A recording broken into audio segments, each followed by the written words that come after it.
This is the art of selling travel.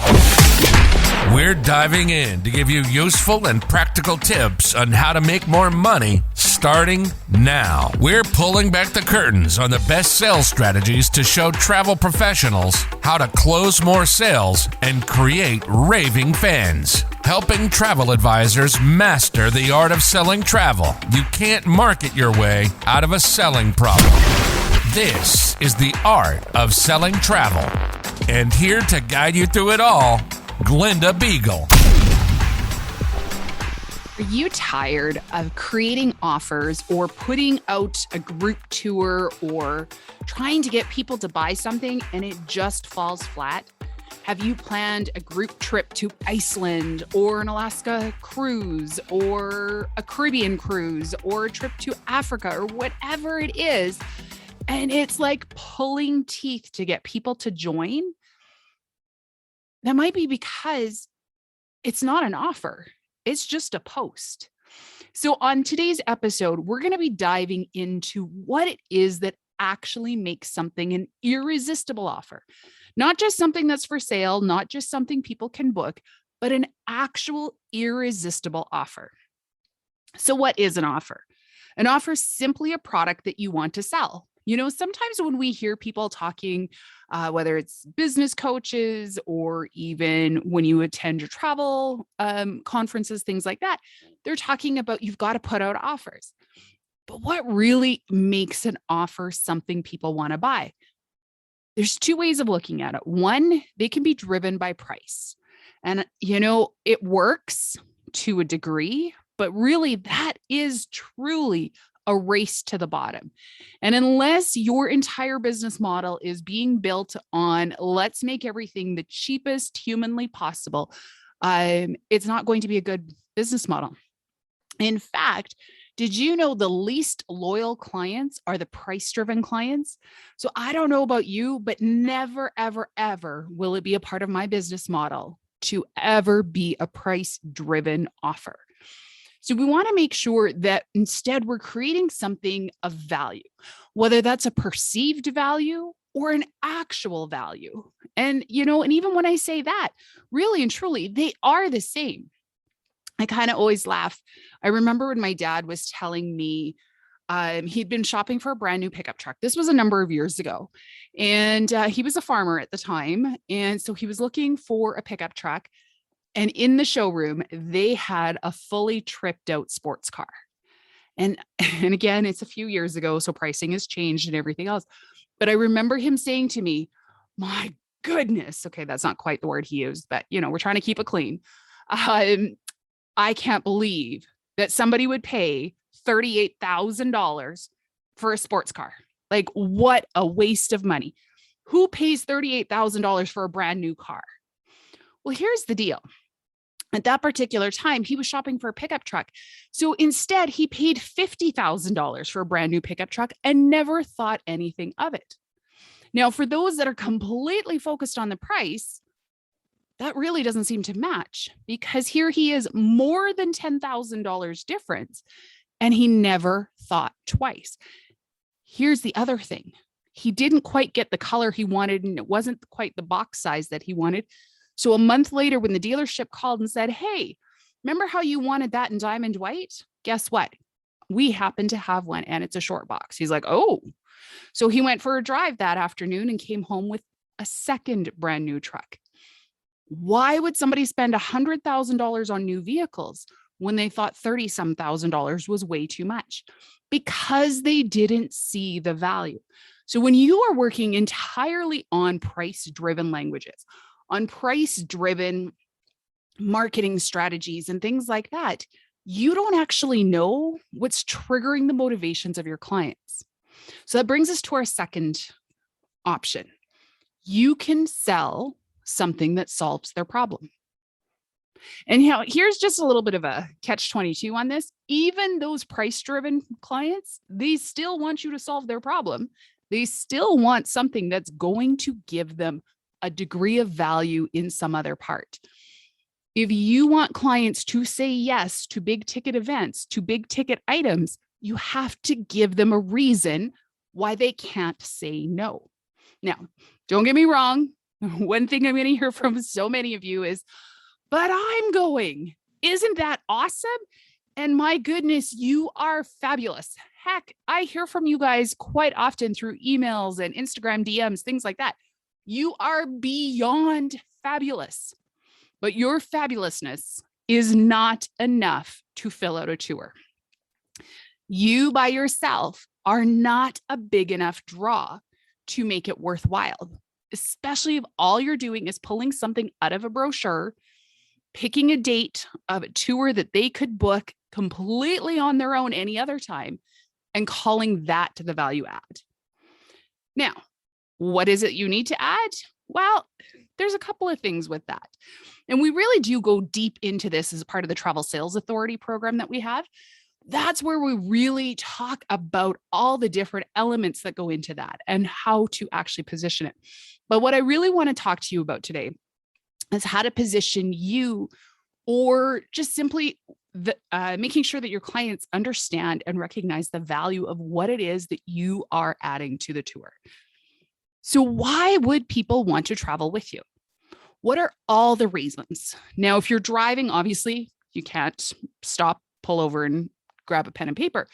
But in the event that you're not driving at the moment, I want you to grab your phone. Well, you probably already have your phone if you're listening to me on a podcast, but grab a piece of paper or open the notes section of your phone. And I want you to think about the next big offer that you're putting out. What are all the reasons why somebody might say no to it? And what are all the ways that you can counteract that? A number of years ago, I remember I put together a tour. And while it wasn't my biggest group, and I did work with another travel advisor on it, it was by far per person probably the most profitable group I ever did. And here's what we did. I did book it with Trafalgar, and it was a customized tour. And I had actually started off it was a conversation that took place with the Canadian president of Trafalgar. Him and I had a great conversation over dinner at one of our conferences. And that's kind of what spun it through, because you've got to start with who is the tour for. The tour cannot be for you. You are not who you are selling the tour to, because heads up, if you're escorting a tour, odds are good you're not planning to pay for it. So you are not the customer. You want to start with who is your ideal customer? Who is it that you want to sell this particular tour to? In my case, I wanted to make a tour for my parents. Two reasons. One, my mom had always wanted to go to Europe. And two, my dad said, never, never, never will he go. So I had to make the tour so absolutely captivating that he would not be able to say no. And so that tour started off as how do I get my parents to go to Italy? Well, first and foremost, they're going to want to go with people who are a lot like them. Okay. So they, at the time, were farmers. They were in the process of retiring. So it was definitely going to be more of a countrified type of a group. Then if we were going to be attracting other countrified type people, or possibly even farmers, it needed to be in the off season. It needed to be when the farmers were not farming here in Canada. But also too, knowing that about their personalities, farmers tend to live in the country because they like to have their space. They like to be away from everybody else. They like to not be pressed in side by side. So going in the shoulder seasons allowed us to really and truly minimize the size of the crowds. Odds are good you've been to Italy or you've been to a major city in the peak of tourism season. You know what those crowds are like, or you've sent clients to them. You know what those crowds are like. You know that it is shoulder to shoulder, or that it can be hours to get into a site and everything else. So I needed to make sure that we went during a time of year when it was going to be a lot quieter. Now, the next thing we needed to do was to come up with a hook. How could we make it so completely different, but still absolutely awesome? So again, as I mentioned, I was working with a tour operator. So I did take one of their main tours, and actually I didn't take their tour. I looked at their brochure and I looked at all the different cities in which they already had existing contracts, because in order to be able to take advantage of some of their hotel rates or things of that nature, it needed to be somewhere they already had an established contract. Also needed to be somewhere their guides were already familiar with. So with that, I went through and I made a list of all of the cities in Italy that they had hotels in. And then from there, I went through and I picked out the most iconic sites, because after all, you cannot take anybody to Italy and not do the gondolas of Venice. You cannot skip over Rome. It doesn't matter that they don't want to do the big cities. We still needed to make sure that we included those elements in there, because after all, they were still going to be going to Italy. Now, we then went through and looked at where can we create opportunities for them that would be different and unique. So from there, we started writing down some of the things that aren't necessarily included in the typical tour, but that would really and truly appeal. So originally the idea was to be a farm tour. The problem is Italy runs on the same sort of farm cycles as they do here in North America. So if we were on the off season of farms here in Canada at the time, then they would be there as well. So what would they be harvesting that time of year? What are the harvests that they are known for? What are the things that they are capable of and things like that? So we realized very quickly we would not see farms in production. So we needed to come up with a list of the types of farms that we could still visit, that we could still check out and things like that. So obviously olive, whether they were in production or not, there were still olive oil tastings and things of that nature. Hello, it was Italy. A major part of their production is wines. So we definitely included a lot of the wine tastings and things of that nature. And then from there, what else could we do? Well, why not a factory? Let's start looking at some of the factories that we could visit. What are some of the things that we could learn with that? So that's where that kind of started to come from. And then we also have food. Italy is known for its food. One of the reasons beyond that supper that I had with Wolf was also really and truly looking at what does each company offer in terms of setting it up. And so the one thing that came back to me was the Be My Guest. And that whole sort of experience that Trafalgar is so well known for, that became part of it. We wanted that immersion into the families. We wanted to be able to get to know them. We wanted to be able to have conversations with them and that sort of thing. But at the end of the night, we still wanted to go back to our own hotels.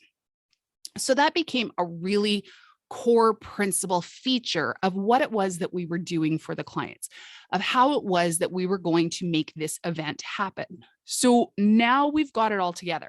So we've got farms, we've got foods, we've got factories. Hello, farms, foods, and factories of Italy. So now it's not come to Italy. I'm going to be hosting. Are you coming with me? It was come and explore the farms, foods, and factories of Italy. And as a bonus, I'm going to be flying on the flight with you from Canada all the way over. So there's no possibility of getting lost. Because again, in knowing who that ideal client was, a lot of farming communities aren't as well traveled as perhaps the people who travel for business all the time. They don't tend to stray that terribly far. A lot of times, just across North America, a lot of times rural people enjoy their road trips and things like that. I'm not going to say every rural person is that way, because heck, I'm rural. And if you want to put me on a plane to Kenya tomorrow, adios. I got my passport ready and I'll buy what I need. But, so as a whole, though, I knew I was going to be attracting an older demographic. I knew I was going to be attracting a rural demographic. So I needed to figure out what are all the things that were going to make them nervous or make them say no, basically, because that's really what you want to know. You want to get inside the mind of what's going to make your client say no. Because if you can have a counteract to that, if you can overcome that objection before it has time to take seed and become the objection, you are already light years ahead. Now, really and truly, we haven't talked about the fact that this was going to be hosted or that this was going to be whatever. And it's one of those things where you want to be very, very specific. We were very specific in who we were trying to target And therefore, that completely changed the imagery that we were using. I remember when the supplier sent me back the first image, and it was, I want to say it was of Rome or somewhere, and it had a whole bunch of, like, it was chaotic and it was busy and this, that, the other. And I'm like, no, no, no, no, no. We need to have the countryside in the imagery. It needs to be all about wide open spaces and things like that. Another key factor was when we laid out the tour, figuring out where it was that we were going to be staying. Because where most tours would spend a night or two in Florence, we stayed for 2 nights, 3 nights, I think it was 2 nights. I'm not sure, in Assisi. It's been a couple of years since we did this tour, but we stayed in Assisi because when I had visited there just a couple of years prior, I absolutely loved being up on that hill and seeing for miles. And all I thought was, this is just such a quiet, beautiful village that I know my farmers would love to go to, my country people would love to go to. We also made a point of letting them know that we were not going to be taking the main highways. It was going to be about how can we get off the beaten track? How can we get off, out and about and explore? Here's the deal. When we put that tour out into market, it was basically completely sold out in under 30 days. So why am I kind of going on and on and on about this?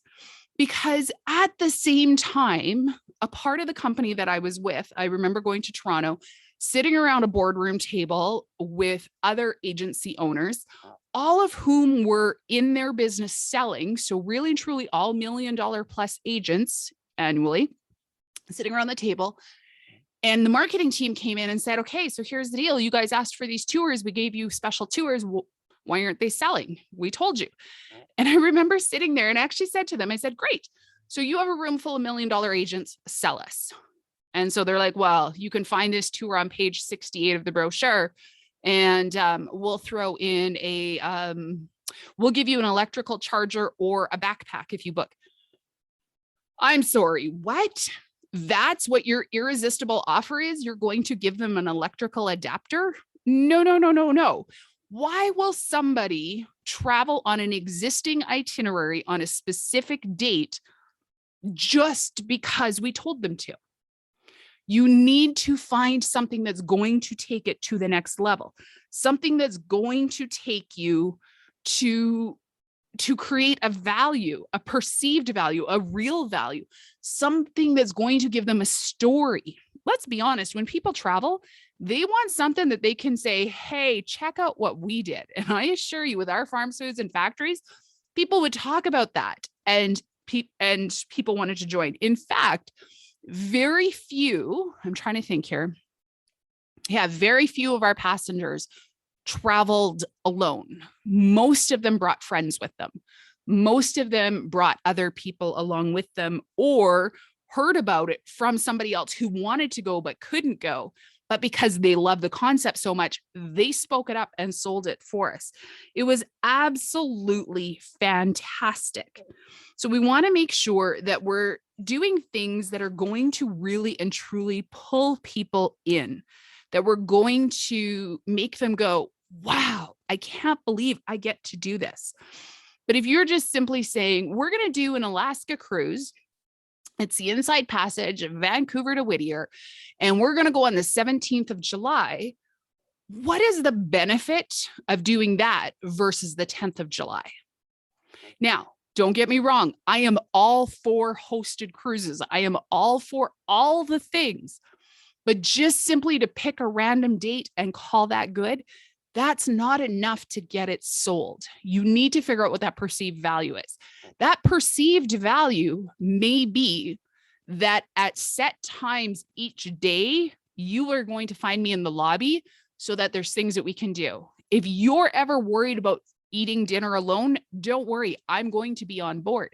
Because that becomes something else too, is I think a lot of travel advisors are like, whoop, whoop, I'm going to get everybody booked on here and I'm going to get a free vacation.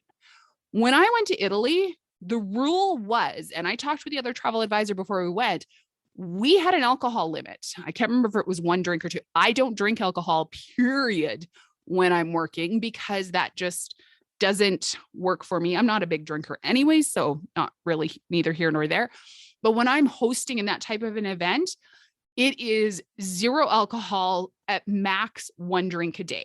And that's just simply because at a cocktail party, I will nurse one just so that, it's the whole optics or whatever. But beyond a shadow of a doubt, do not be the travel advisor who's falling down drunk on the plane that other people are complaining about, because that's not cool either. You might think that's what your selling feature is, but it really isn't. So what we want to do is figure out what's going to make it unique.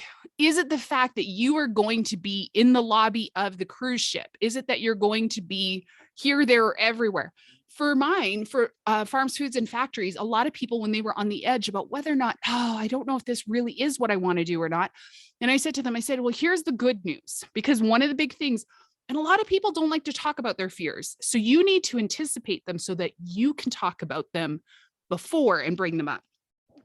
But one of the things that really got talked about was that I was going to be flying from Edmonton with them on the airplane. And that reassured so many people. Now, I am somebody who is at the airport at the recommended time-ish. So if they say it's arrive at the airport 2 to 3 hours prior to your flight, I will be there at 2 hours. 2 hours and 1 minute if my husband's really pushing me to be early. For that particular flight, I was 4.5 hours early because I wanted to make sure I was the very first person to greet them all the way through. When we got off the plane in Amsterdam, I stood up by the gateway there, by the gangway, and waited for everybody to come off. And as they came off the plane, I said, okay, we're going to be heading this direction. You can either wait here with me or you can make your way. Most of the people made their way. The ones that waited with me, absolutely, that to them was the best value they got out of the whole thing, because they did not have to worry that they were headed the wrong way. Okay. I did tell them, just so you know, we're going to be making a pit stop before we get here because that was a long flight. But the thing is, though, is that they knew that they were going to be in the right spot, because when I could reassure them all, I'm going to be on the airplane with you from Edmonton to Italy, back to Edmonton. We're going to be together so that way you never have to worry about getting lost. And in fact, I made sure I was always at the back of the tour, because then I knew that I could always sweep everybody up towards the front. That to me was one of the biggest features for this particular audience. Does not mean it is the feature for your audience, but knowing who my ideal audience was, they had such a fear about being lost or getting forgotten that they loved the idea that somebody would be there to make sure that that did not happen. So knowing what it is that's going to make yours unique, and why would they choose this? So if that's what makes it unique, why is it that they're going to choose that? And above all else, what is going to make it irresistible? So they love the security, they love the this, that, the other. The thing that made it irresistible was that you couldn't get it anywhere else. This was a one shot only. This was exclusive. We were going to be taking side roads and we were going to be getting off the Autobahn. Like, it was not about how fast can we get from point A to point B. It was about making the journey a part of the experience. So when you're getting ready, because I know so many of you are gearing up with your hosted groups and you're getting your excursions put together and things like that, don't just put out a flyer that the supplier gives you. Create an entire marketing strategy and make sure that part of that marketing strategy is covering the objections. Why would people choose this?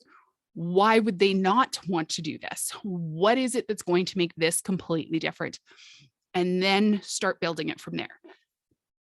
If this is something that you just aren't sure how to get it to the next level or things like that, like I said, in our Travel Sales Authority signature program, which I believe the waitlist is open right now. If you go to artofsellingtravel.com/waitlist, you can jump on the waitlist there.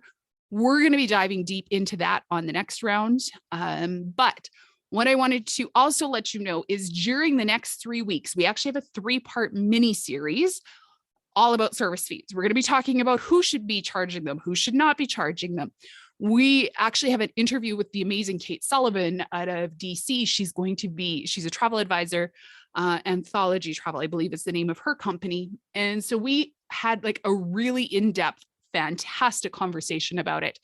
We're going to be talking all the things service fees over the next couple of weeks. So I do hope that you will tune in and share, join the conversation with that. As always, come hang out with me on Instagram, Art of Selling Travel. And if you love this episode, please leave me a review. It would mean so incredibly much to me if you would. It will also help other travel advisors to find this podcast as well so that they can grow their businesses too. Until next time, we're going to chat with you guys later. Bye-bye.